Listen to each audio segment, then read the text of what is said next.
Woo! Oh my goodness. Oh.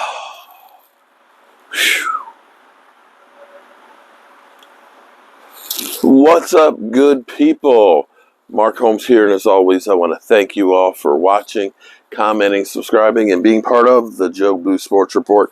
Without you guys, as well as you ladies, you know that this literally does not work.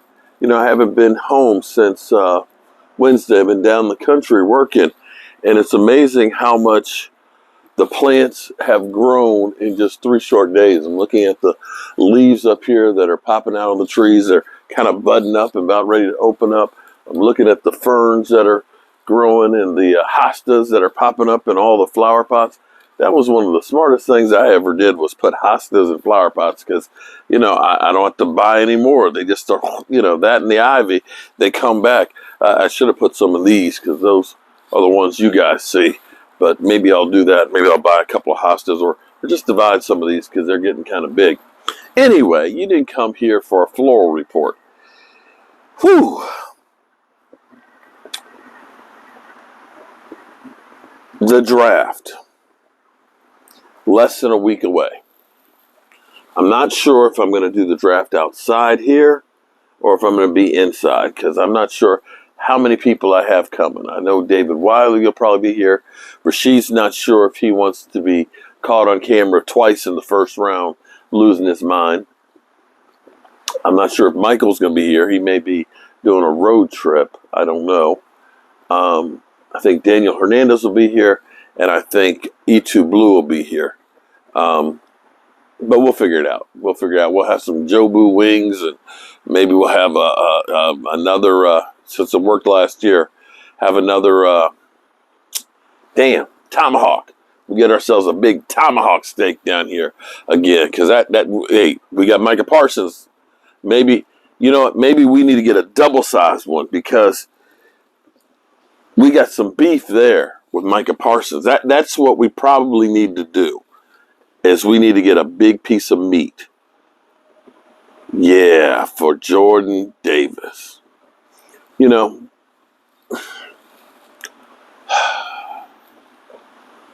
I have been wanting the Dallas Cowboys for so long. I know y'all are sick of hearing it from me, but for so long, I have just wanted, for once, the Dallas Cowboys to get the big guy. By hook or by crook. I remember when Aaron Donald was there, I wanted the Cowboys. He was falling. He was getting close. And unfortunately, the Rams took him a couple spots before us. Forgive me. Sorry. It's been a long day, and I've had so much work to do. Don't mean to yawn on you guys. But the Rams got him, and you can see the difference he's made for that defense. I look at teams like the Baltimore Ravens that, yes, they've got Ray Lewis, but they also had guys like Tony Saragusa and things like that. Big guys in the middle that clogged up the middle that made Ray Lewis. You know, Ray Lewis was clean, and Ray Lewis could make those hits because that line that's in front of him. I've wanted to get guys like Calais Campbell, because Calais Campbell is one of those guys that was a great, well, still is, great leader on and off the field, and a presence in the middle that stops the run. And sorry, we ain't had that guy. We haven't invested in that guy. For whatever reason, the Cowboys are like mad scientists. Instead of saying, I need a defensive tackle, they say, well, we can take a defensive end and we can make him a defensive tackle, or we can take a defensive tackle and we can make him a nose tackle. No, you can't get jack of all trades for all positions. You can't get tweeners. It doesn't work. You need a run stopper. You need a man that is built, that is possessed. Because, see, you don't understand. If you've never played nose, if you've never played interior defensive line, you don't know what it's like. I have to actually give David Carr credit for saying something this morning that I heard him say. Because he was talking about Deebo Samuels and saying, you know, you hand off the ball to the running back. And he said the most violent things that I've ever seen in my life go on on the defense, in the lines.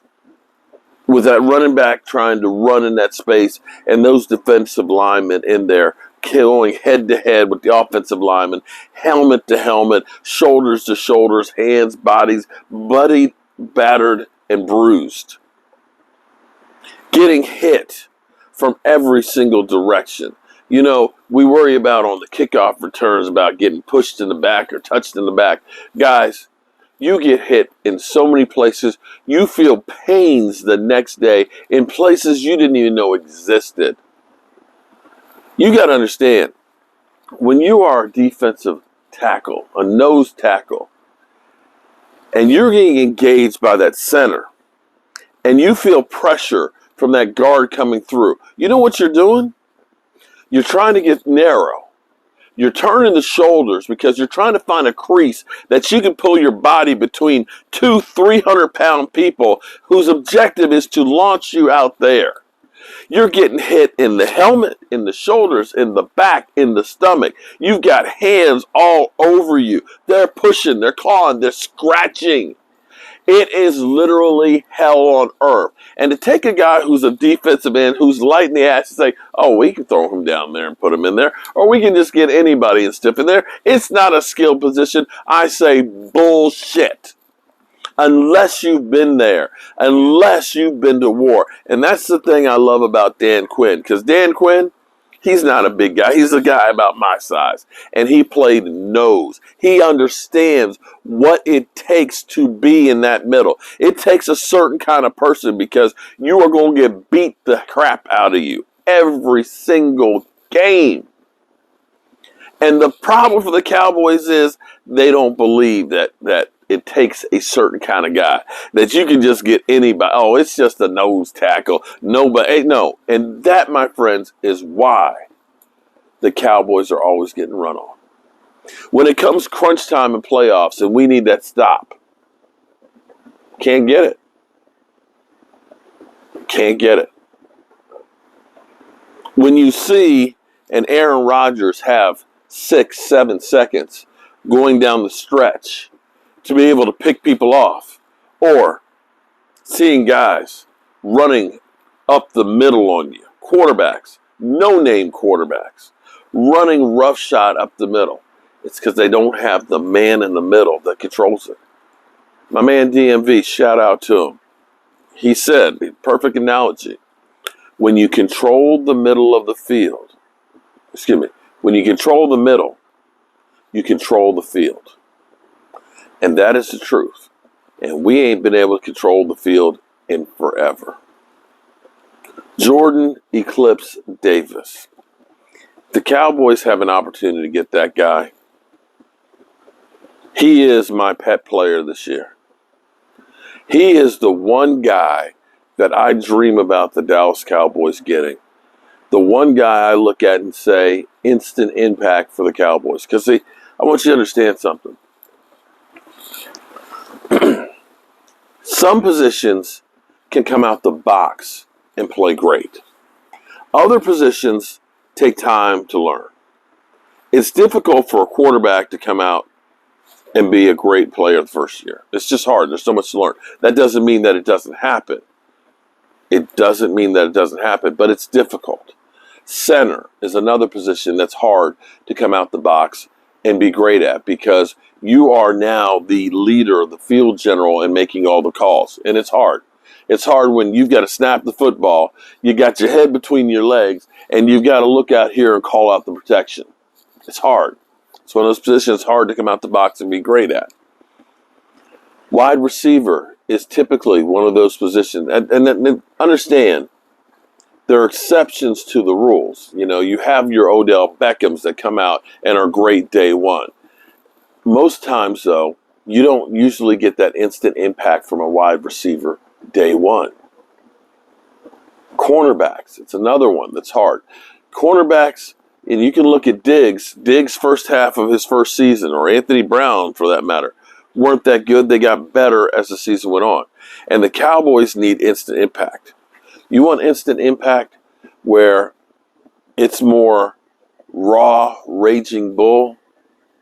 Guys, that's a defensive tackle. That's that guy that's going to be in that middle taking punishment. Doesn't have to learn all those coverages. He's got to just learn, where do I line up and where do I go to war? And if you can get a guy like that in the middle, I'm telling you, it'll make that job that much easier for DeMarcus Lawrence, for Dorrance Armstrong, for Dante Fowler, for Van Der Esch, all of them. It will make their life that much better. And if you can put him there, with the other players we have, you truly have a wild card with Micah Parsons. And that defense will feast.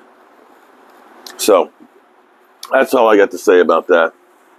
It's getting late, although the weather feels great out here. It actually feels nice and warm for once. And spring is definitely just about here. I got to figure out, we're going to do the draft in here, or are we going to be inside?